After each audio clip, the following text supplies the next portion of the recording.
எல்லாரும் நல்லா இருக்கீங்களா? இந்த வீடியோல நம்ம சமையல் எதுவும் பார்க்க போறது இல்ல. நம்மளோட masala box organisation part 2 video தான் இது. இதுல நான் ஸ்பைசஸ்லாம் போட்டு வச்சிருக்கேன். என்னென்ன போட போறேன் அப்படின்றத பார்த்துக்கலாம். இதில் ஃபர்ஸ்ட் நான் கிராம்பு சேர்க்கிறேன் சென்டரா. நம்ம எந்தெந்த ஸ்பைசஸ்லாம் அடிக்கடி யூஸ் பண்ணுவோமோ அதெல்லாம் இதில் சேர்த்து வச்சுக்கலாம். நீங்கள் உங்களோட விருப்பப்படி சேர்த்துக்கோங்க. அதற்கு அடுத்ததில் பட்டை சேர்க்கிறேன். பட்டை பெருசு பெருசாக இருந்ததுன்னா நம்ம உடச்சி சேர்த்துக்கலாம். அதற்கு அடுத்ததில் என்ன சேர்க்குறேன்றதை சொல்கிறேன் பாருங்கள். இது கருப்பு ஏலக்காய். இந்த கருப்பு ஏலக்காயை நான் டீ போடுறதுக்கோ இல்லை வேறு ஏதாவது நம்ம ஸ்வீட்ஸ் எல்லாம் செய்யும் பொழுதோ யூஸ் பண்ணுவேன். அதனால் கருப்பு ஏலக்காய் சேர்த்து வச்சுருக்கேன்.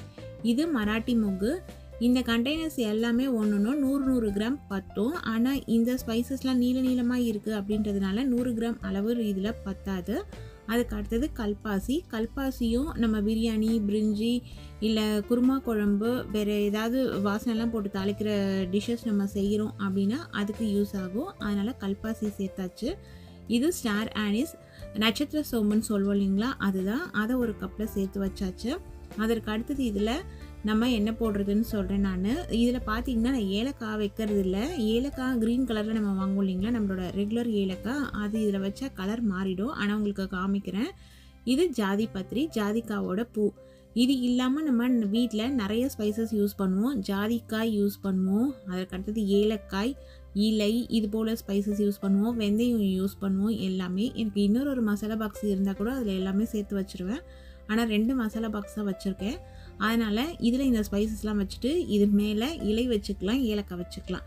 நான் இலை ஏலக்காவை நான் ரெஃப்ரிஜிரேட்டரில் ஸ்டோர் பண்ணிவிடுவேன். ஏன்னா கலர் மாறாமல் இருக்கும். நம்ம ஷூட் பண்ணும்பொழுது நமக்கு பார்க்குறதுக்கு கலர் நல்லா பிரைட்டாக தெரியணும் அப்படின்றதுக்காக ஏலக்காவையும் இலையையும் நான் ரெஃப்ரிஜிரேட்டரில் வச்சுப்பேன். அப்போ தான் கலர் மாறாமல் இருக்கும். இப்போ இதில் காமிக்கணும் அப்படின்றதுக்காக வெளியில் எடுத்து வச்சுருக்கேன். நீங்கள் ஏலக்காவும் இலையும் கொஞ்சமாக தான் யூஸ் பண்ணுவீங்கன்னா வீட்டில் இதிலேயே சேர்த்து வச்சுக்கலாம்.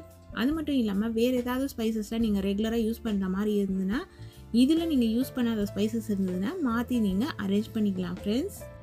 இந்த வீடியோவில் நான் ரெகுலராக யூஸ் பண்ணுற அந்த வாசனை பொருட்களை வச்சுருக்கேன். நீங்கள் உங்களுக்கு எதெல்லாம் பிடிக்கும், எதெல்லாம் நீங்கள் ரெகுலராக யூஸ் பண்ணுவீங்க, இப்போ நான் சொன்னதில் எதெல்லாம் நீங்கள் அவாய்ட் பண்ணுவீங்கன்றதை எனக்கு கமெண்ட் செக்ஷனில் சொல்லுங்கள். இந்த வீடியோ உங்களுக்கு யூஸ்ஃபுல்லாக இருந்திருக்கும்னு நினைக்கிறேன். Thank you friends.